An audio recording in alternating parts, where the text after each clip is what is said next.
Hi అండి. అందరికీ నమస్తే. మొదటిసారి మన ఛానల్ చూస్తున్న వాళ్ళైతే తప్పకుండా ప్లీజ్ సబ్స్క్రైబ్ చేసుకోండి. అలాగే మన ఛానల్ సపోర్ట్ చేయండి ఫ్రెండ్స్. టాప్ క్వాలిటీ కలిగిన 2 కన్ని పెట్టలండి. ఇవి 2 కన్ని పెట్టలు 2 వస్తాయండి. మొత్తం వీడియో చివరిదాకా చూస్తే కనిపిస్తాయి. 2 మైలా పెట్ట పిల్లలు. వీటి యొక్క కలర్ విషయానికి వచ్చేసరికి మైలా, అలాగే బరువు వచ్చేసి 2 కేజీలన్నరగా బ్రదర్ అయితే చెప్పడం జరిగిందండి.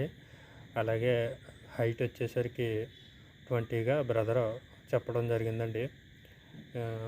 బ్రదర్ యొక్క అడ్రస్ వచ్చేసరికి కంచికచర్ల విలేజ్, ఎన్టీఆర్ జిల్లా. అలాగే వీటికి ట్రాన్స్పోర్ట్ సౌకర్యం కూడా ఉందండి. అలాగే ఈ వీడియోలో కనిపిస్తున్న 2 పెట్టపిల్లలు కలిపి జత కలిపి 7,500 రూపాయలుగా బ్రదర్ అయితే చెప్పడం జరిగిందండి. ఇక వీటి యొక్క పూర్తి వివరాల కోసం బ్రదర్ యొక్క నెంబరు టైటిల్లో ఇస్తాను, చూసి కాల్ చేసి ఇన్ఫర్మేషన్ అంతా కొనుక్కోండి ఫ్రెండ్స్. వీడియో చివరిదాకా చూసిన వాళ్ళకి థ్యాంక్స్. జై హింద్ ఫ్రెండ్స్.